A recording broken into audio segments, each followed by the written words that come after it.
Hi, this is Mark Roemke with Ninja Training TV. We have the third part of our series on basic wrist locks today. We had a caller call in and ask, how do you teach these in your dojo if I've never trained before? And I said, awesome. This is really good learning because at first you should learn really good angling, distancing, and timing drills.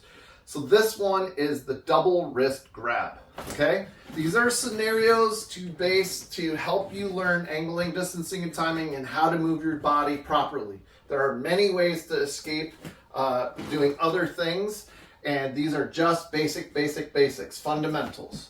So the person comes in with a double wrist grab. Now, I could do this in 3 different ways for our basics. The first one we teach is to drop down low, bring our hands together, which compromises his wrist position, and drive forward. I drive forward with my legs and my body, and we'll back up here just a little bit so I don't send him through the window. I'm dropping, and then I'm coming in.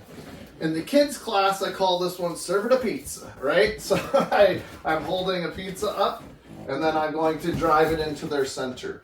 This is going to lock his wrists, but I'm really playing with this first part. If I just hold my hands up and he's really strong, he can stop me from pulling my hands up. So I'm learning how to drop my body and kind of ghost what's happening with the hands by dropping my elbows, and now I'm below him so I can launch from here and go forward. I have my foot in a really good position, like I'm about to push a car that's stuck, and it's easy for me then to drive into his center from here, and I've got his hands bound up. Second one, kind of the same theory, is I'm going to step back and drop low again, and as I do that, I let my hands come out to the sides, and then I can pull them back in again.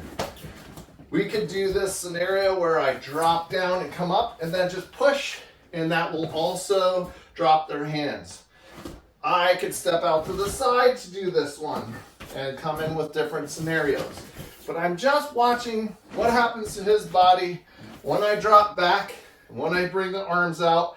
This is where he might start to struggle or start to pull back or do something, and then I can come with other scenarios. If I'm just doing it quick and strong, I'm just going to come out and try to get away. The third one is a little trickier for beginners, but we like to introduce it because it brings in kind of different forms here.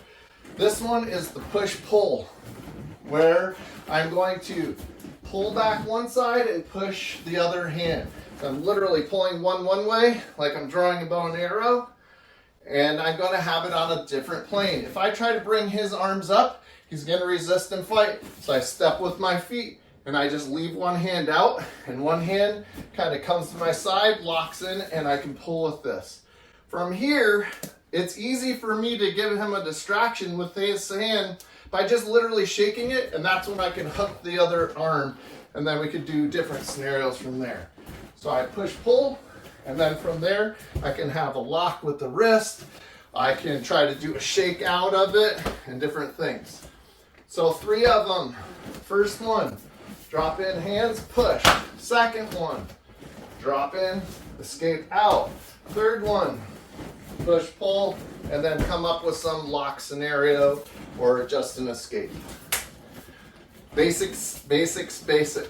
These are just for you to explore with your partner and see what you can come up with. See what happens to their body when they drop all of a sudden, when their hands go out.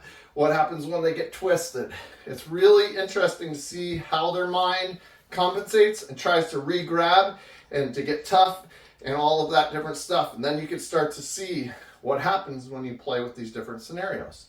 So this is double hand grab, super basic wrist locks that we teach right away in our dojo so that people can start to learn angling, distancing, and timing. Hope you guys like this video. Please hit like and subscribe. If you want more information on our courses, follow the links below. And as always, keep training.